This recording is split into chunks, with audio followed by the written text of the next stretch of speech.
morning, everyone. Today is July 31st, 2025, and welcome to the New Possibilities Hour, part of the Will Work for Food project founded by Natalie Armstrong Motin.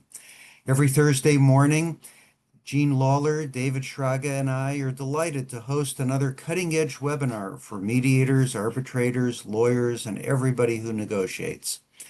As you know, there's no charge for these great presentations. Rather, we ask you to contribute to a food bank if you like what you see. And one of the best and my favorite parts of the program each week is when we announce the running total of just how much our generous audiences have contributed since the series began back in 2020. Natalie Armstrong Motin, would you please do the honors? Hey, Jeff, it's my absolute pleasure.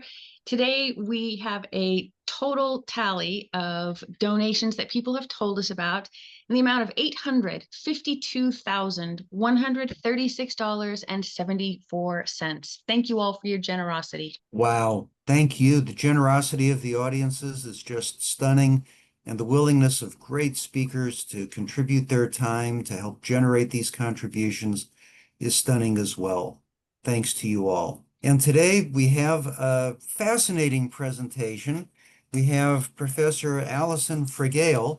She's the author of this terrific book, Likeable Badass: How Women Get the Success They Deserve. And I must tell you, I was recommended to this book by another man, and he said, don't be distracted by the title. It's advice that's very practical and very helpful for men as well as women, and in ways that I think are profoundly important to us as mediators and negotiators and people who are in the business of exerting influence on others to do the right thing. So let me give a very brief introduction of Professor Fragale, and it's right from the back of flap of her book here. She is an associate professor and the Mary Farley Ames Lee Distinguished Scholar of Organizational Behavior at the University of North Carolina Kenan-Flagler Business School. Her scholarship has been published in prestigious academic journals and featured in prominent media outlets such as the Wall Street Journal and the Washington Post. A sought-after speaker, she lives in Chicago with her family. And we're so happy, Professor Fragale, that Alison, that we sought you out and that you responded positively to our invitation. So please give us a word or two about the food bank to which you'd like people to contribute if they're in a position to do so. And then on with your introductory comments and the conversation between us. The floor is yours. Amazing. So yeah, I have an interesting life. I went remote. Hello, everyone. Great to see you. I went remote before remote was cool. So if you heard and paid attention, yes, I reside in Chicago and my faculty affiliation is at the University of North Carolina. I have been there 22 years, but for the past 10, my family and I live here in Chicago, which is why I selected the Greater Chicago Food Depository, which is one of the main food banks here in Chicago doing amazing work. So I've had this multi-state life for quite a while. As just a little bit of introduction, how I came to write this book, how I came to do all of this. My training for the longest time has been in negotiation and influence. And so one of the things I've taught consistently for over 20 years is negotiation and influence to graduate business students, to professionals. And it was actually that work that got me to focus more recently on using behavioral science for women, because most of my audiences would be all mixed audiences, but majority men. What I found was that it was often women who were approaching me after class or after a program to talk about a negotiation challenge that they had. And as I started to help them work through those one at a time and dispense behavioral science from my field to help them, I recognized that there was a lot of gender-based science that explained how these types of skills can be more challenging for women than men, or these types of situations, and that we weren't disseminating it well enough. And so that was actually my first step into taking behavioral science and really putting it in the hands of women. The book that I wrote is not about mediation or negotiation directly, but it is. in the sense that the book that I wrote is about the science of status, which is something I've studied for a long time. And status is how much other people respect and regard us.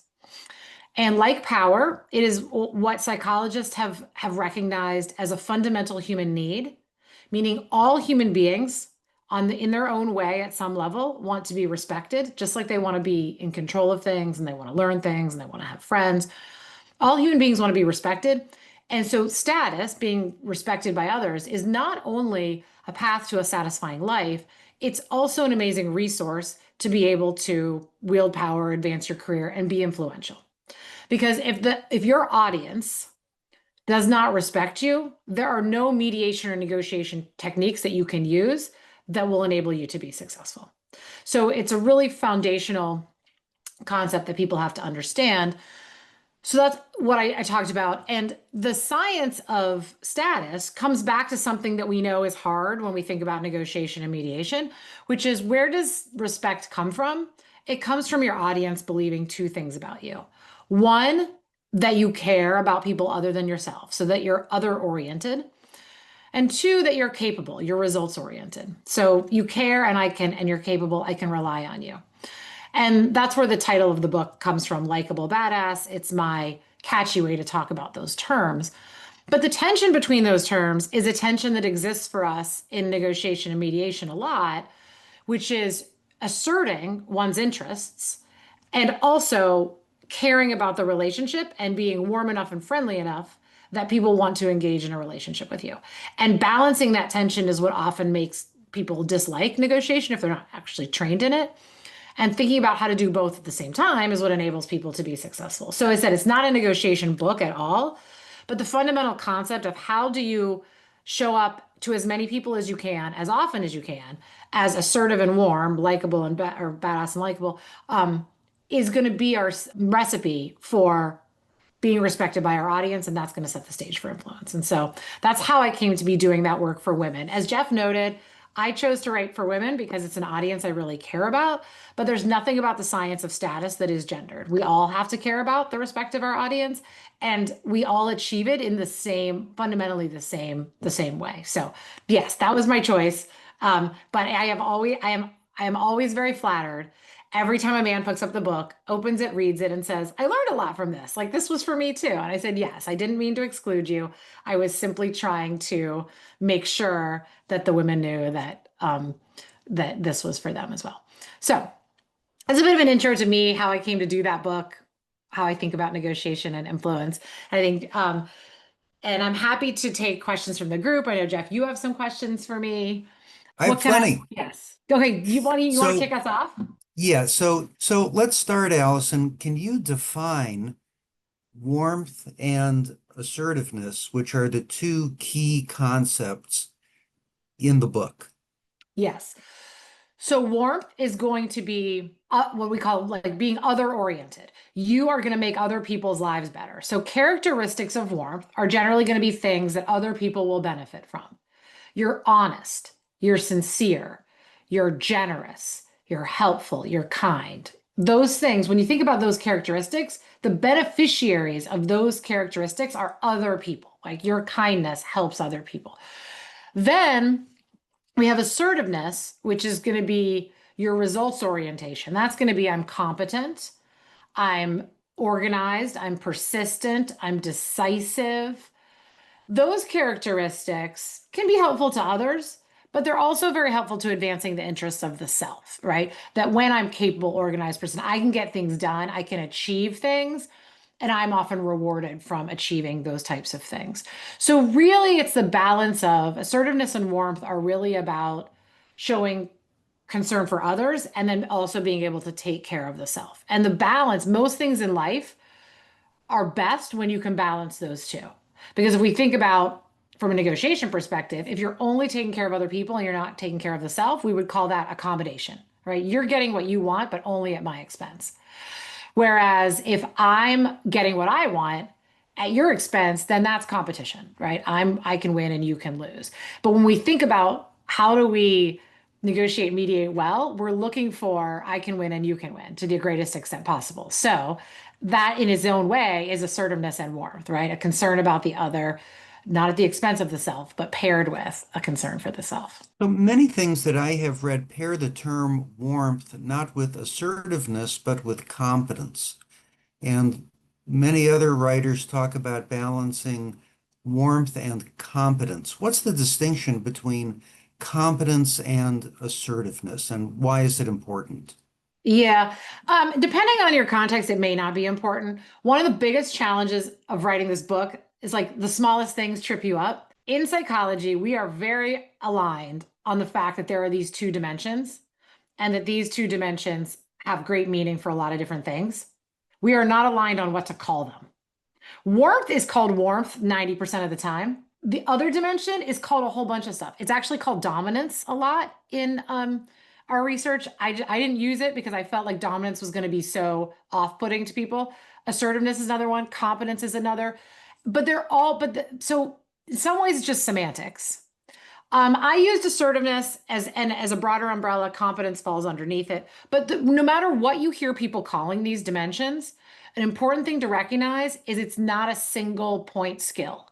It is a label for a host of skills. So even if you hear someone saying warmth and competence, it's not just going to be competence, but it's going to be other things in there like determination, confidence, persistence, organization, those kinds of things. So it's a bit of a, I don't know if it's unfortunate, but it's just like one of these things where we have multiple ways of talking about fundamentally the same thing. So I am pretty terminology agnostic. So if you're a person who talks about warmth and competence, roll with it. It's the same idea, warmth and assertiveness, et cetera. But I spent more time thinking about that distinction of what I was going to call it in the book, and I'm still not fully content with what I picked. So a lot of us on the line are lawyers, and a lot of us work as mediators. We, in the world of law, deal with the personality trait of disagreeableness.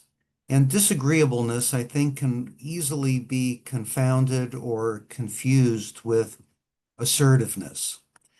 Uh, how do you draw a distinction? And as lawyers, we sometimes need to be disagreeable. We need to poke holes in other people's arguments. We need to find reasons to stand up for our clients. That's a lot of how we're trained as lawyers. Where does disagreeableness fit in or not fit in with the concept of assertiveness? Right. So if this is a two-dimensional space. So just imagine x-axis, y-axis. People always draw the x-axis is warmth, but again, there's two endpoints of it, right? So one endpoint is warm and the other endpoint is cold. So disagreeable is going to be a characteristic that's associated with the cold side. So it's the opposite of warm.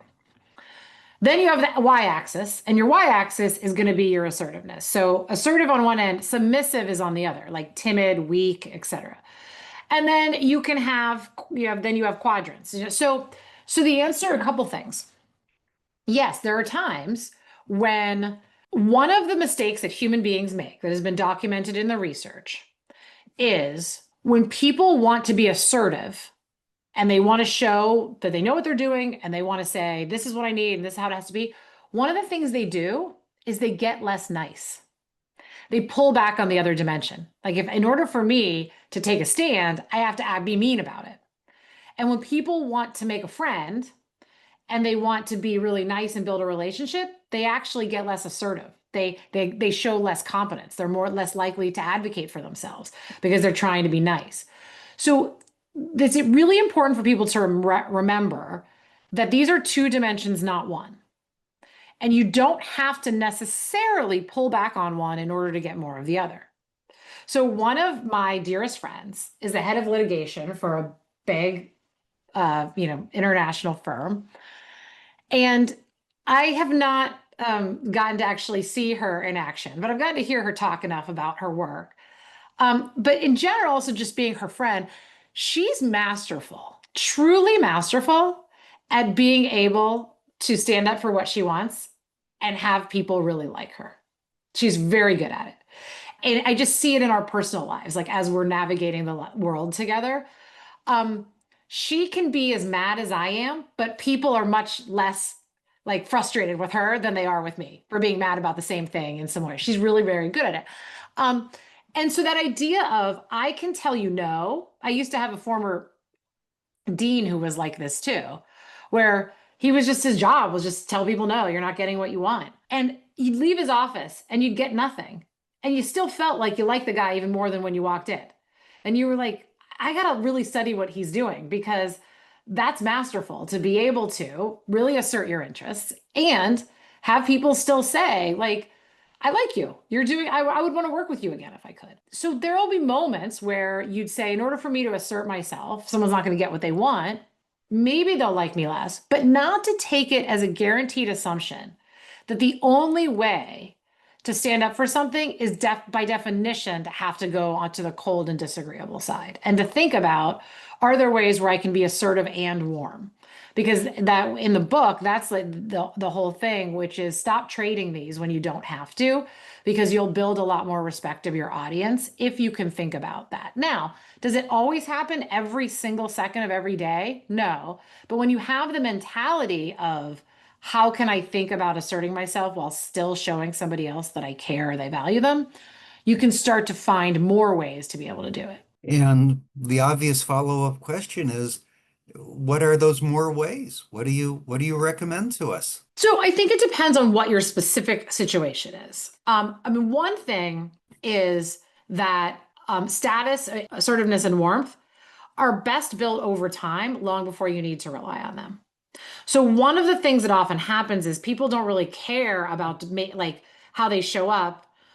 And then you have a tough moment where you have to advocate for something really strongly. And now you might show up as really disagreeable. Well, what were you doing in all the moments leading up to that to build your status, your reputation with these audiences in terms of showing that you care? So for example, like, even in, situations that can be contentious, there's moments where you can genuinely be helpful to somebody, be complimentary, have nonverbals that are pleasant and positive, these types of things. Like over time, to be able to showcase both, so that when you get to a tough moment, what's the situation? You're a person who already has a reputation of being generous, kind, helpful, agreeable, etc. So then you're able to navigate that tough moment without it destroying your entire reputation. So I think the biggest mistake people make is they don't care about how they're seen till after something bad has already happened. And then they want to not be seen that way. And it's easier to build a reputation than it is to fix it. And so if you think about, from the moment I start to interact with people, I am thinking about how to be of service in ways that showcase my capabilities. You'll have a much easier time kind of building that in the long run. That said, in negotiation specifically, there are particular negotiation techniques that are associated with being able to build assertiveness and warmth at the same time. So one that I'm sure everyone uses, but you may or may not have heard the science, is giving people choices. So we could do option A, we could do option B, we can do option C. Here's 3 different settlements, here's 3 different solutions, here's 3 different proposals, whatever it is. The art of 3 choices actually has science behind it. People like choices because then they feel like they're not having something forced on them. They like people who give them choices. When you propose more than one thing, you are now, again, like I'm a parent of 3 kids. One of them, I don't think they know I'm in here. One of them very likely will walk in during this hour. But I'm a parent of 3 kids, right? Parents master, I'm going to give you 3 choices. Like, here's how this is going to go down. But the choices aren't like, would you like a pony? Would you like a television? It's like, no, would you like to eat your vegetables before, you eat the rest of your dinner, or do you want to eat them after? You carefully frame the choices so that no matter what the person picks, you're getting something that you like. But why are you giving kids choices as a parent? Because you're trying to say, I'm not a dictator. I'm trying to show you that you have some autonomy here too. And I'm trying to give you something that'll make you happier. It's the same psychology with adults. When we give people choices, we can frame them in a way that still gets us a good deal, but it actually builds a lot of warmth. So that would be a specific negotiation technique that's associated with doing both. And even if the people don't like any of your choices, the research shows that you're still seen as more cooperative, more interested in reaching a settlement, and people are more likely to want to work with you again. So that's an example of something you could do and say, when I'm doing that psychologically, I'm still protecting my interest or my client's interest while saying, I'm flexible. I'm willing to work with you.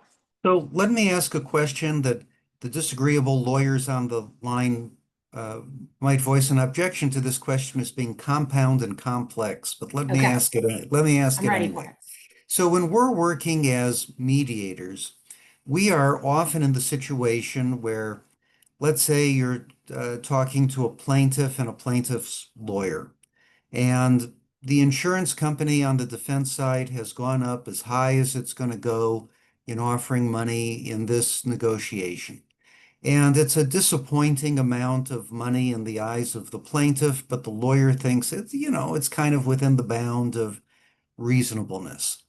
And there's a school of mediation that says, well, you just go in and you tell that plaintiff that they'd be expletive deleted idiot not to take this money, that it's the most they'll ever get offered, that their lawyer's done a good job bringing it this far and they shouldn't be ingrateful, and this sort of finger wagging, scolding, overbearing style of mediation actually seems to be popular among some lawyers.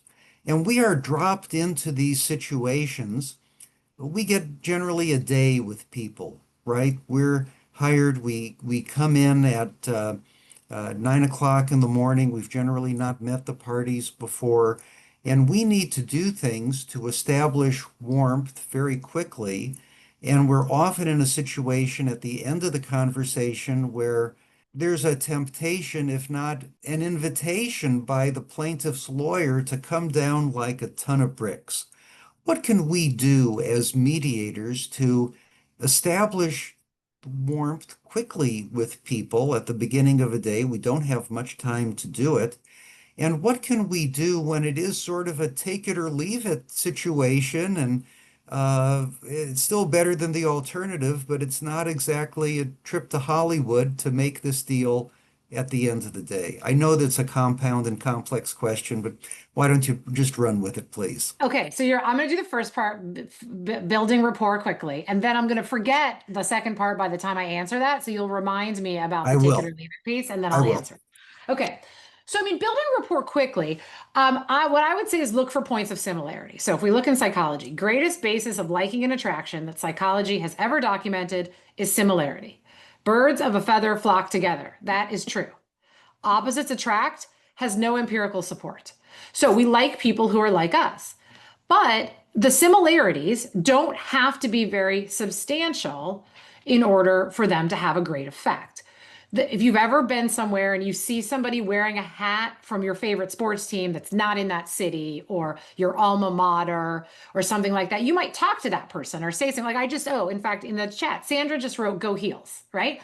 A moment of similarity creates liking, right? We have some tie. So what I would do in these situations is that little chit chat that you often awkwardly do before you're like, now we have to get down to this serious business, to use it with intention.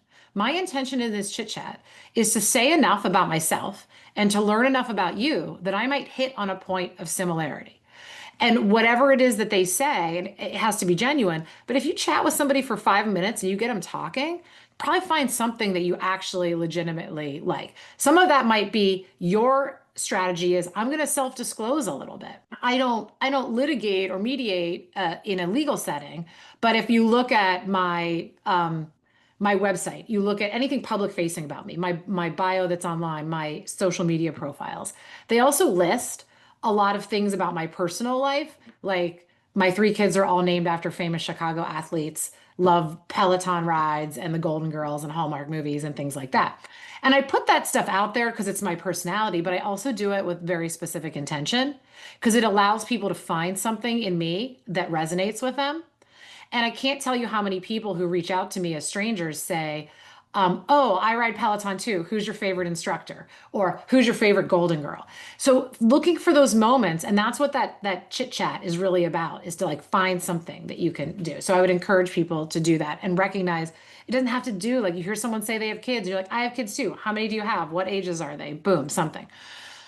So that's just one thing that I would do in terms of the quick rapport. Then the second part, I'm actually doing pretty well. What do you do if it's like take it, take it or leave it? Like, look, I have never served as a mediator in a legal setting. So in terms of like what the best practice is in that regard, I'm going to answer the question like a psychologist. And what I would say is, what I would do in that role is try to understand what the interests are of that party, because not everybody has the same interests. And I'm gonna answer this with a little bit of a story. So we did not involve a mediator, but this house that I live in, which is still standing, we bought it new. We found out, I don't know, 4 or 5 years in, it had a massive construction defect, like 7-figure construction defect, such that we had no real choice, we thought, but to sue. So we found ourselves as personal plaintiffs, we have an attorney, suing our builder. I learned a lot about negotiation and litigation and things like this in this process. We ultimately settled, took 4 years to settle. But what would happen in this, there were multiple times where like the builder would offer things. For a long time, their offer was 0. And I was like, that's not really that compelling. I'm going to say no to 0. And then it started to be non-zero in a way that my attorney, not a mediator, but my attorney was encouraging us to take. And sometimes forcefully encouraging us to take. But I, understanding negotiation and understanding like the odds of all these things, well, basically said, I get why you say that, because you don't want someone to walk away with less. But in someone's value system, they might be okay with that. And they might be okay with rolling the dice or taking a chance, even if that chance is a low chance, because of what they actually want out of this, right? And not everybody wants the same thing. Some people say the biggest dollars is what I want. Some people want the satisfaction of winning. Some people want to say, I want to make this as miserable for you as possible because you've made my life really miserable.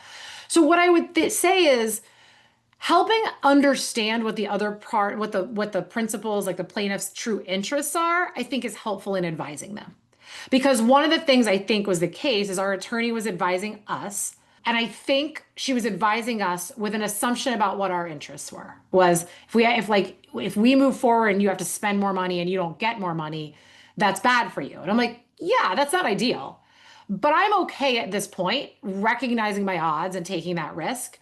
And so I hear your point, but I'm okay to proceed. And we ultimately were able to push it up a lot more over time and everything. But that's how I would think about it, is not really pushing somebody to take a deal, but helping understand, what do you really care about? And let me be your advisor on what I think the odds are. And then you can choose. And if you regret your choice later, that's unfortunate. But ultimately, it's your choice to make. Like, you're the principal in this. And as long as I've advised you, then you can value what you want to value. But I do think that a lot of times we presume that highest dollar value is what everybody wants. And sometimes that's not the psychology of the person. There's other things they want in this, or they want to have their day to be able to tell their story or to be heard or whatever it is. So I think about it that way. So does that somehow make you less assertive if you're less forceful in trying to help a lawyer get a client to take a particular deal? If you go through this kind of discussion and explanation process you've been describing? Yeah, look, people are gonna be more likely to take your deal if a couple things are true. One, they actually see it as good for them. So partly that's going to be about their interest and their value system. Some of that you can affect and some of it you can't. You can't change fundamentally what someone values, but you might be able to reframe how they see it because they don't have the data that you have, right? They don't have the stats that you have. And so like, and as an example, in my situation, like we were really prepared to go to court. But one of the things that my attorney said that was like helpful at helping me rethink this was that she's like, one of the problems you have is that your house hasn't fallen down yet. And the more time that's gone by and it hasn't fallen into rubble, the harder it's going to be to make the case that you have a big problem. Like you have a big problem, but you have a jury who's going to be like, but the house is still standing and it looks pretty good. And so that was an example of like when she told me that, and I thought about the psychology of like a jury, and I'm like, oh yeah, I could see that. So you can reframe how people think about it, but people are going to take the deal if it's good for them. And then also they have to trust you, and they have to trust both things. You know what you're doing, so that's the competence, and you have their best interests at heart. That's the I care about you. That's the warmth. So when you think about it, like when I build competence and assertiveness and warmth as a mediator, I'm a more trusted messenger. And if I'm a more trusted messenger, then people are going to be more influenced when I tell them to do something. So that, the more you build that with those clients, the more they're going to say, okay, I'll do it. So as mediators, we're hired by both sides, we're brought in by both sides. One concern that clients have about us, the underlying clients to litigation have, is that we may be insincere when we're encouraging them to take a settlement in a case, because after all, while we're being paid half by them, we're being paid half by the other side as well. And what do you think are effective ways? Is there anything beyond what we've already discussed that would help mediators in the particular situation in which we find ourselves, which is that we're being paid half by your adversary as well as being paid half by you? Yeah, I think, I thought about this a lot in these contexts of thinking like for all of these people that were in this process other than us, they were all going to work together again, whether you're a lawyer, a mediator, whatever. Like, they're repeat business to each other. Like they're going to be facing each other again. And so they had concerns about those relationships that were beyond my case. So, and I think if you recognize that, you're like, who are you loyal to here? Because if you're the principal in this, you're like, that mediator is probably going to see those attorneys, has seen them before, is going to see them again. Like, and so what I would say is, I think thinking about what are the levers I have to influence with this principle, the two dimensions. I know what I'm talking about. So that's where I think like stats, data, being willing to talk about your credibility as a mediator. Like I've done 783 mediations. Let me tell you, here's the percentage that has gone this way, this way, this way. When you start to cite those things really quickly, then you build your credibility and people say, this is a mediator that knows what they're doing. So that I think is really important. So one of the things I talk about in the book is about self-promotion as a status. You have to do that in every role. So you have to, and when you come into the room, yes, there's the build rapport, but the other piece of it is, and I'm somebody who understands what I'm doing. And the more you can convey that, then the more the person would say, okay, I trust you. Like, regardless of who's paying you, like, you're a big deal. You've done this a lot of times before, you know. So we have to think about how we're conveying that piece of it. I also think that, thinking about building rapport with the principals and making them feel like they're the important parties, more so than the attorneys are the important parties, because it signals like, who do you care about? Who are you loyal to? Right. So thinking even simple things. I have a question for you. Like this, there was a decent part of our stuff that was happening on Zoom, and everyone said like all the hearings were on Zoom, even with attorneys and stuff. Are you guys doing this on Zoom now much more? We do a lot of mediations on Zoom for a variety of reasons. Most particularly, it's just more convenient. Even if everybody's in the same city, if you're in a big city like Chicago or LA or New York, just getting across town can be a big hassle. And sometimes you need to do a mediation on short notice and you have people in different cities. Sometimes you have a lawyer thinks a client will be too much anxiety, will be reactivated if they have to show up in person, that they'll be more willing to make a deal if they're in the comfort of their home and their dog is on their lap, or the comfort of being in your own home office or living room. So yeah, we do a lot of this on Zoom. Does that affect the advice you're giving? Well, I was just thinking about this idea of Zoom is really good for being able to convey like assertiveness and credibility. Like because you can talk about yourself. But in terms of thinking about like the warmth, and I'm really focused on you, think about like when you're in a room with somebody and you can kind of turn and you can look to them and you can lean toward and you can be like, I'm just talking to you, I'm focused on you. That kind of stuff can be a lot harder on Zoom, particularly if you don't have your environment set up well, something I still struggle with even as a professional Zoomer. And so to start to think about using words more because your nonverbals are so much harder. Like, am I looking at you? Where am I looking? I have absolutely no idea. So to say, like to use words and be like, all right, Jeff, like I want to talk to you right now. Like this is what I think, or something like that to show people I see you, I hear you, I'm paying attention to you, etc. Because virtual is making it a lot harder to do some of the nonverbal things that we're doing that signal you're important, I'm focused on you. So as like examples, I have a second screen here that I'm not using, but if we were doing something where I had to take notes, you would see me look away. Well, if you don't know what I'm doing, you're like, is that person even paying attention when I talk? And in fact, I'm paying a great deal of attention. I'm taking notes.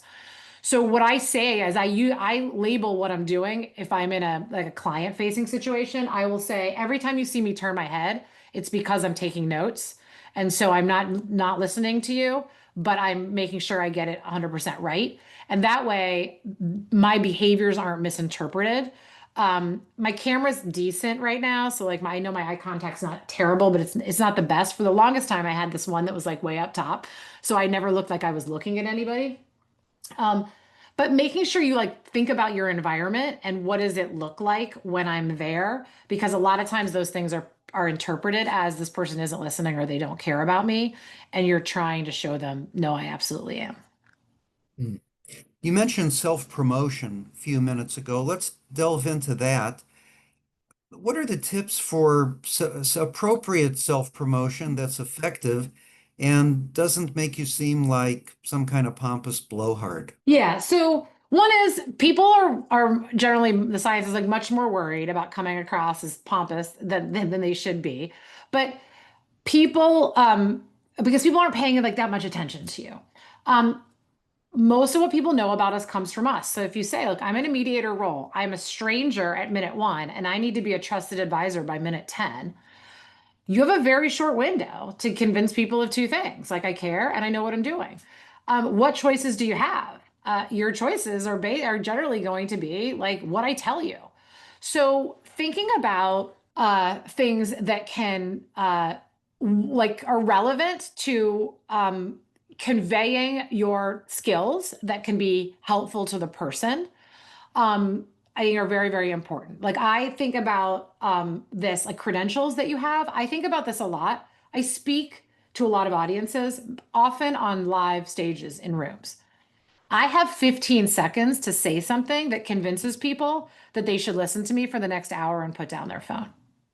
I had huge resistance for the longest period of time of saying things like, I have a PhD from Stanford Business School. I used to be a consultant for McKinsey and Company, different things that felt like I was just like resume dropping. But I also recognized that when you have 15 seconds, like telling somebody a little bit about your resume is actually not a bad way for them to realize, like, you might know something. I'll listen along for a little bit. Let's see how this goes.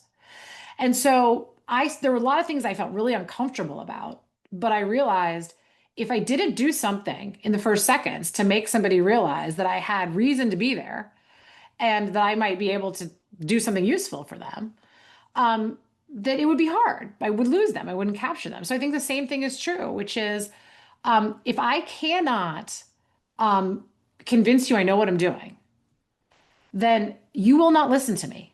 And everything is going to be bad for everybody in this room. And so talking about my skills, my credentials, whatever data you want to put to that, whatever you want to say is necessary for us to have a good outcome. So ultimately it's done in service because you need to trust that I know what I'm doing. And so I think you experiment. You have to find ways to say things where you don't choke on the words and you don't feel like a total jerk. But it gets easier over time. Like I am now much more comfortable working different facts of myself into my stage introductions than I was like 15 years ago when I was doing it. Because I practice and I just do it. And now I've found the ways that I can say it, but it's not just the resume dropping, right? It's also the warmth, the friendliness, the joke, the asking questions about somebody's kids. When you put them in combination together, it's not I'm a bragging jerk. It's I'm a really competent person who also is very, very caring and nice. And and then that person kind of warms to you. Are there other aspects of self-consciousness uh, that are common problems that are tested and proven strategies for overcoming? So say that again. Are there, Well, there are things, well, we all have things about which we're self-conscious. For mhm. example, in the book, you use a disparaging term to describe yourself. It was your term, Oh, not yeah. mine. You talk about having resting bitch face. We all have things about ourselves about which we are self-conscious. And how do we go about dealing with those things? So step one is awareness. So I would say you can't change any behavior you don't know exists. So once you become aware of it, then you can figure it out. So I'll give you two different examples. Yes, I have resting bitch face. I had that long before it was a term. But even since I was a kid, people would come up to me, my family, strangers, and they would say, "Are you okay?" And I couldn't for the life of me figure out why they were asking me that. I was like, "I'm perfectly fine. I don't even understand why you're asking me the question." It would happen again and again and again. It would happen in school. It would happen at the grocery store. It happened all the time. And finally, I started to realize that I just had a very natural facial expression that looked kind of unhappy. And then when the article came out that coined that term and people started using it, I was like, oh, okay, it's a thing. It's not just me. Now, I tried then to be like a more natural smiler. It's a total failure. It literally hurts my face to be in that position.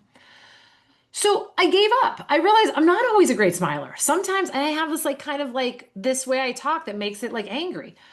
So I realized that's not working for you, but it's not going to be really feasible for you to change it. Okay, fine. Allison, you do really care about other people. You are very warm and very giving. Your smile is not showing it. So what else are you going to do? So you can have whatever facial expression you want, but I'm very complimentary. I spend a lot of time helping people. I'm very positive, and I'm a great cheerleader to people in my life, people on social. I do a lot of things that are very warm. So once you recognize you have a behavior or a tendency that might come across a certain way, then you have a choice to make. Do I or can I change it? And if I can't change it, I can just compensate for it by doing something else. But that starts with recognizing that you do it. The other one that I have a tendency to do a lot is self-deprecate. Is just voluntarily insert something into the conversation that knocks myself down. A lot of people do this. It's actually a form of humor. So a lot of people do it to be funny and to be lighten the mood and things like that. But it comes at the expense of your competence. So if you're in a situation where you do really need to be seen as competent, then those self-deprecating comments, which might just be funny or toss asides for you, are things that people might cue in on because we're considered the experts on ourselves. So when I wrote this book and sent it to my editor, the editor bought the book on proposal. So she believes in the project. But despite doing that, this is not a person who knows me well. We met one time on Zoom in COVID, and then I went and wrote a book for her, and I sent it to her. And when I sent it, the number one piece of feedback that came back was, "Allison, oh my goodness, look how much you're cutting yourself down. You cannot do this in a book. These people are not your childhood besties. People want to buy a book from an expert, which you are, but you're not talking about yourself like an expert. You're cutting yourself down in the text and in red pen, circled in 73 places." It was a really interesting opportunity for me to become aware that I thought I had stopped doing that, certainly not to that extent, and I haven't. I hadn't. But it wasn't central to my identity. I wasn't I have to be a self-deprecator. That's who I am. I'm no, I should probably cut that out. So I was able to correct in the writing. And I think through that feedback was able to correct a little more in my speaking. And so some of the things that we get feedback on, we can change and we want to change, and some of them we can't. But it all starts with you have to know you're doing it, and then you can simply choose. So we don't all have to be robots. We don't have to all be the same. And you can do something and say, that thing I do, it's very me, may not be the most strategic thing, but it's very authentic. And that's okay because I have other channels to convey to people that I know what I'm doing and I care. So that ties in the idea of self-deprecation. Uh, it ties in with one of the major themes of your book, which is add, don't subtract.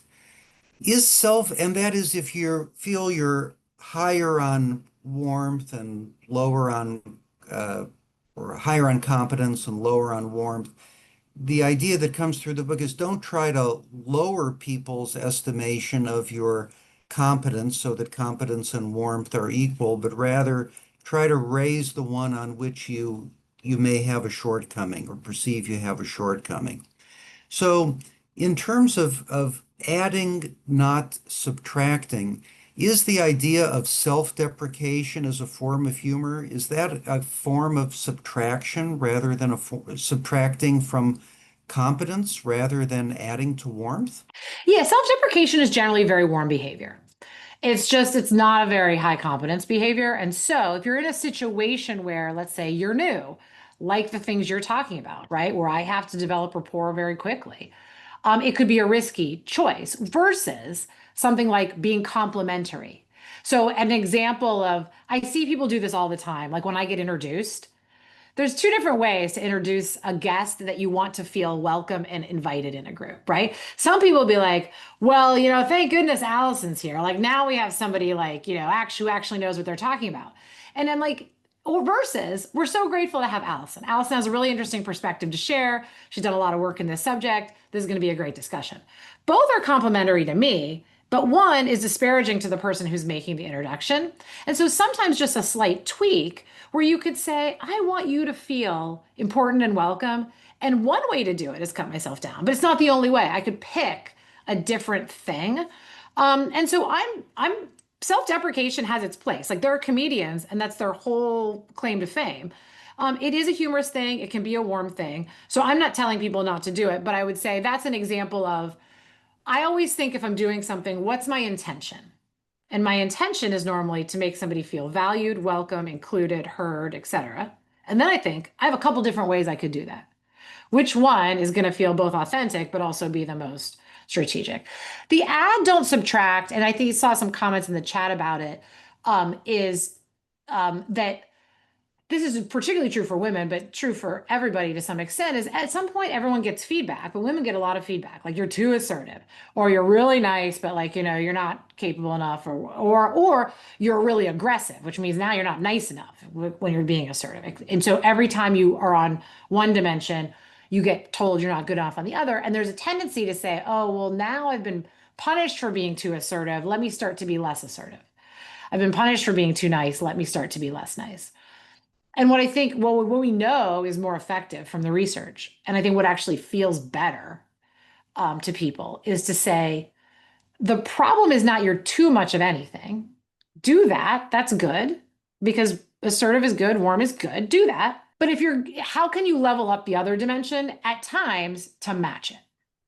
So like if you say, I'm really good at being assertive, but sometimes I get feedback, they think I'm aggressive, not just women who get that. Okay, fine. Not less assertive, just as assertive, but what are going to be my cues that I care and I'm other oriented, right?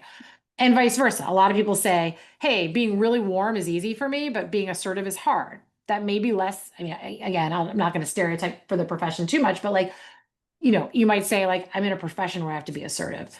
But a lot of people I talk to in other jobs say being assertive is really hard. And so I'm really nice. Everyone thinks I'm super nice, but like, I don't know how to, and I'm like, okay, well, being just as nice, you don't have to be less nice. Like someone said, I think I should just stop saying please and thank you more often. Please and thank you. I'm like, don't do that. That's a terrible idea. Please and thank you are very nice things to say. You should keep being polite. Instead, how do you assert what you need? What do you add in? And I think it's a better strategy, but also it feels more authentic because nothing feels worse to a human being than being told like, you did that, it's bad. Now you can't do that anymore. And then you start to doubt yourself and lose all of your confidence about how to show up in an interaction. And that's not really it's how we take it, but it's actually not what we should be doing. It's do you, and then make sure at moments you're sprinkling in enough of both of those dimensions. It's also fascinating. I want to open it up to questions from people in the audience. Before we do that, is there anything that you think you really should be asked that perhaps I haven't asked you yet? Any critical points? No, I was glancing roughly at the chat as we were doing it and couldn't like totally pause and say, I think there was a lot of great questions in there. So I would say, no, you moderated beautifully. And Thank you. I would love to Nate? hear whatever's still relevant in the chat for sure. Allison, this is fantastic. Thanks so much. Most of the questions are, I think, very self-reflective about, what we do and how we do it, and trying to be self-aware. Some of the questions are about gender differences, that women manage these situations or these opportunities differently than men do, and we're perceived differently when we do the same things that men do. This is the reason I wrote this book for women. Even though the ideas of assertiveness and warmth, I care and I know what I'm doing, are universal things that all people have to convey, right? But the difficulty of doing both at the same time, what is the science of where that comes from? And so what happens is, if people are curious, like the science is there's a potentially like vicious circle that happens where gender is what we call an ascribed status characteristic. Okay. You don't control it, but the world has assigned more value to one category than the other. There are many ascribed characteristics. Gender is one, race is one. I have no idea what happened. Something has happened because now you can see that I'm on my phone. Thank goodness for multiple technologies, because my computer has just decided, I don't know what it's decided, but it's having problems. So I was just saying that gender is an ascribed status characteristics. And so when we walk into rooms, one thing that can happen is our audience's non-conscious brains aren't meaning to devalue us, but non-conscious brains will assign more value to man than women. And so we can have less status at the beginning of an interaction or a relationship, which means men generally are handed status and they just have to work to not lose it, which is just a much easier thing to do. And when people have status, they're assumed to be very caring and capable from the outset. So if you have high ascribed status characteristics, you can walk into a room, people will assume you know what you're doing and you care. And then most of the things that are going to come out of your mouth are probably going to confirm that, because you do care and you do, do know what you're doing. When you're a woman and you walk into a room, a lot of people might assume you either care or know what you're doing, but not both. And so a lot of the things that come out of your mouth can confirm that, or a lot of the behaviors can confirm that. And so women have to build status and men have to not lose status. So it's not a completely fair and even playing field, which leads to differences.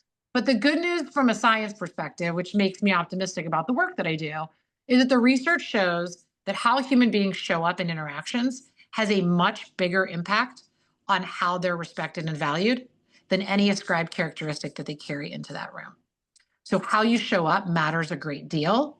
And women have to do a little bit more work. But what I help people see is it's not a lot more, right? You're not having to spend hours trying to win people over, but you may have to think very intentionally about how I'm going to use those 5 minutes to make sure you recognize I know what I'm doing and I care about you. Okay, I think Tina Jones had a question. Tina? So my question is, how do women deploy soft skills like empathy to build credibility and warmth while balancing assertiveness? I think you may have spoken to that. So my other question is your framework a one size fits all? Because I'm thinking about different cultures, cultural context, relevance. Thank you. Yeah, that's a great question. So the answer is yes and no. So here's what's universal that works across all human beings. Everyone wants to be respected. So that's universal. And respect comes from people believing two things about you, that you care and that you're capable. Those two are universal. What's very context dependent is what signals convey that you care, what signals convey that you're capable. So there, as you go cross-culturally, right? Or even like, I think generationally, like when I think about how my teenagers communicate with each other, how they communicate with us versus how I communicate with my peers, and things that seem very rude to me, my kids would be like, Mom, that's completely fine. I was like, does that person like you? And they're like, why would you say that, Mom? I'm like, well, the way that they're communicating, like, there's nothing wrong with that, Mom. You're just a crazy old person. So as we go national cultures, as we go industry cultures, as we go generational, we are going to have to think about what are the signals the audience will pay attention to that I care and that I'm capable. And one of the really important things that Kim Scott, who wrote Radical Candor, said is that your behavior is judged at the receiver's ear, not the speaker's mouth. So the signals that convey capable and caring are the ones that matter to your audience. And so as we become better influencers, skilled negotiators, what we have to do is think about how will they see capable and caring, and how can I give that to them? Not just that I intended to be those things. And so different cultures and different groups will value different things. And Alison, are we able to influence the listener? Let's say the listener has a naive view of what constitutes competence, for example. Are there tactics for conditioning or training listeners to view competence in a more sophisticated way? Yeah, I mean, I think one of the things that can be really helpful is sometimes even the mediator needs a mediator, is that you're not going to get very far telling people that they're wrong, right? Like this, like, to think about something like, this wine is good. Like the wine you like is terrible. And you should be like, it's like, that's not going to work, right? But you think about what would be influential with that person. I want to change their mind to think they think that this is what matters, and in reality, something else matters. What's going to convince them of that? One, a good outcome for them. So now they get a win, they're much more likely to be convinced, or a trusted person that they really value telling them this is what's right, or this is what's good, or this is what matters. So it could be that it might be hard for you as the messenger without someone else externally doing that. But that's where I think that people underutilize their networks to be able to help change the perceptions of their audience, because sometimes you're just not the best messenger. We have just a minute left. Can you elaborate on that in our remaining minute? I just mean, like, you're trying to convince somebody to believe something they don't currently believe. But if they see that as self-interested on your part, it's a hard argument to ultimately be able to make, right? And so what choices do you have left, right? You're either going to have the luxury of time to say, I'm going to be able to have some evidence to prove to you this is right. Like, I'm going to deliver you a win or give you some type of good outcome, or someone else is going to have to convince you that this is right. And there might be somebody who's better able than I am to convince you that this is right more quickly. And I would think about, do I have access to those people? In certain contexts, we don't, but in a lot of contexts, we do. And so I say, like, I haven't been able to teach my kids anything despite being a professional educator. Like, couldn't teach them to ride a bike, or like put their napkin in their lap, or put their head underwater when they swim. They wouldn't listen to me. Is it because I don't know what I'm doing? No, I know what I'm doing. But because they had their own version of, like, this is how you do it, this is what's right. And I wasn't going to be able to just tell them, you're wrong. No, my version is the correct way, right? They either have to get a good result, or you have to find somebody else that they're much more willing to listen to and say, change the messenger. Like, I hire the high school swim coach, and all of a sudden, or the high schooler who swims, and all of a sudden, like, they're willing to listen. So I think that's the key. Fascinating. The whole presentation is fascinating. You're a tremendous resource. Thank you so much, Professor Alison Fragale. Let me hold up the book again. I enjoyed reading it. I learned a lot from it. I commend it to everybody on the line, available wherever books are sold. Professor Alison Fragale, thank you so much. I know a lot of people will be contributing to the Greater Chicago Food Depository in your honor. I know that I'll be doing that just as soon as this webinar ends. Thank you so much for a really excellent presentation. And with that, we are complete.